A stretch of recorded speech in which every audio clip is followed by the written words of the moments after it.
Thank you very much. I'm very happy to be talking with you because I think we need to recognize what happens with people in diasporas, what happens in people in with people who, in fact, for generations, initially forced migrants as slaves, and then people who move freely as is necessary for economic and other purposes.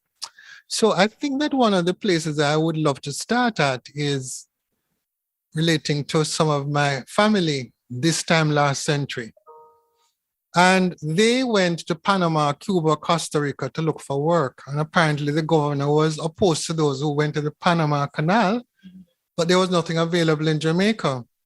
And so the people went anyway, from Barbados, from Jamaica, and from other countries. So Jamaicans have always known, and other Caribbean people, that they have to move where the work is. Difficult circumstances because one of my granduncles drowned in the rapids in Panama. But I have a set of letters written by my grandfather to his parents in Jamaica to describe some of the things that were happening in different places. And that I think sort of helped to set my thinking going.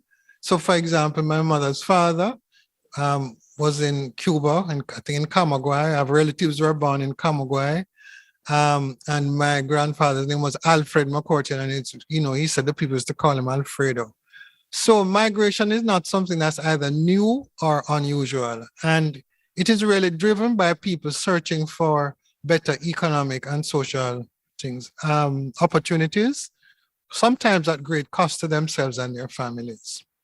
So that's the beginning. And subsequently, I have family I don't know the family in Africa, but I have family in Britain, the United States, in Canada, and in other places. And that in itself is further impetus to understanding about diasporas. So we meet from time to time, sadly for funerals, but the occasional reunions. And of course, now we have the opportunity using social media. A cousin recently died in Texas, and I think 20 of us from different countries went online and so on. So it's a constant wave of movement. And in fact, some people who went to Panama, then went to New York, then some who went to England and went to Canada, and then some of those who went, of course, on to Africa. And so some say we are restless. Some of us, I think Rex Nettleford said that we were the first globalized community in the sense that people were moving and traveling and doing all of these things. For my own experience, I think I traveled for the first time at 14 to relatives in the Bahamas, who then went on to live in New York. And before that, of course, we had relatives constantly coming and going from Jamaica elsewhere. So one has an idea of what it is like in England or in America through the eyes of the relatives. Some people had clothes sent to them, a whole range of things. Some had family members who went and never came back. We have the works. And therefore, it's something that has stimulated my interest. So then it's something I learned about in geography in school and in other subjects in high school. And also it is part of what I was interested in terms of how people move to find work.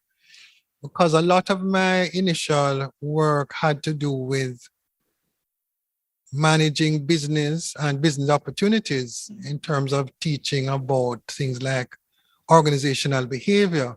But how do you do this in an environment where significant numbers of the people are going to migrate? Today, as a youngster told me now come back. Yeah. So we have moved in terms of people moving and of course globalization and now deglobalization. People are going and coming. Some are going to UAE, some are going to all different places in search of the opportunities. So what happens to people when they go? Why do they go? Why do they come back? And how do they keep in touch? And how do we deal with families and all those kinds of things? To complicate matters, I think we are going through a terrific round of reassertion of white supremacy and Black Lives Matter. Who would have known that in the last decade, that would have become an issue again, questioning of civil rights, and all of those kinds of things. So we know we have some unresolved issues in the world.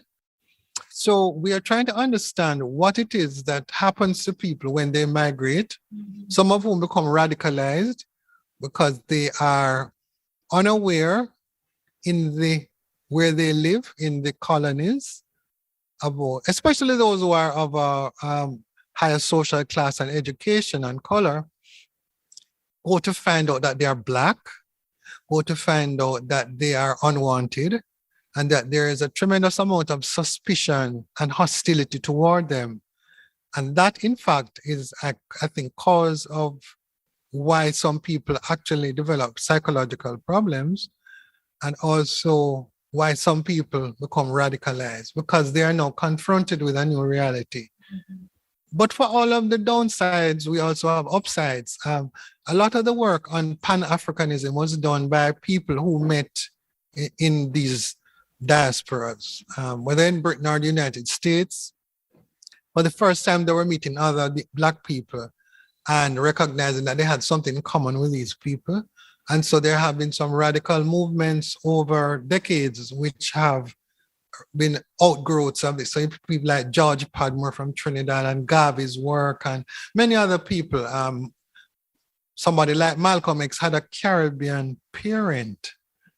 He did from St. Kitts, and his parents were Garveyites. So there were some movements which developed in diasporas which informed some of the more radical ideas and thinking. I guess some people will say in the present moment, hip hop, which was allegedly an outgrowth of Jamaican dancehall music, also has had it. So we realize that when people go, they take things with them, and as you suggest in your briefing, that they also engage with what they find there and make some of it. So that's my interest. So I've studied this, I have read about this, I have lived this, and I can give you a joke. When Fred and I, my late husband, lived in Birmingham, he worked with the National Health Service as a psychiatrist. And where the part that he worked in had about 25 psychiatrists.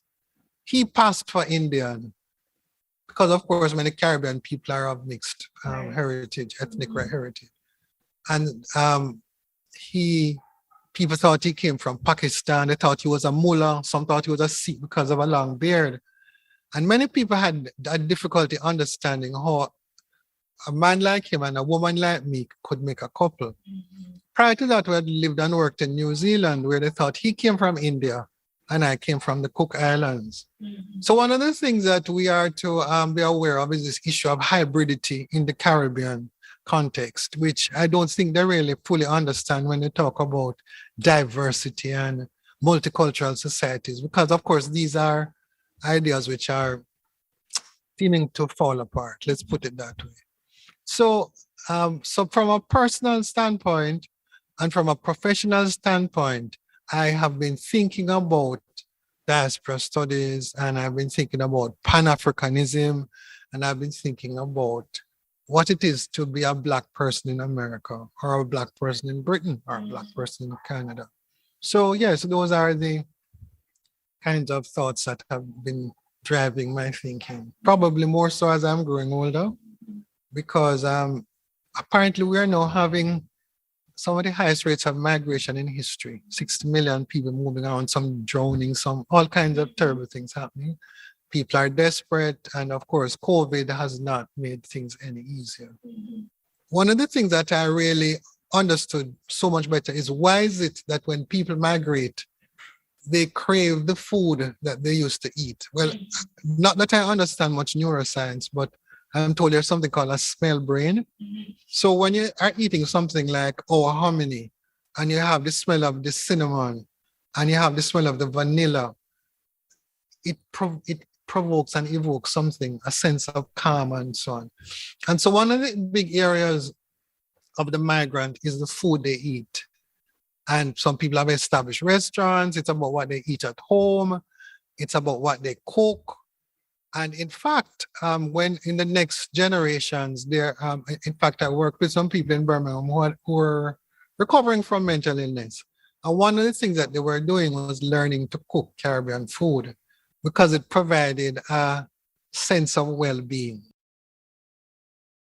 So part of what we're looking at is when you go to this country, and it depends on which generation you are, and we recognize that if you, depending on when you go, let us say you have completed high school successfully in the Caribbean or in Africa, and you're going into university, you're a different kind of person to someone who goes when they're 8 years old or 9 years old or 10 years old. So that time of arrival is very important. Also, your parents may not understand what it is for you to have to manage with, deal with the police and the transportation and the experiences of other Black people in those countries, because maybe they are working so hard and they are thinking that maybe the educational system is supportive in a way, maybe not really.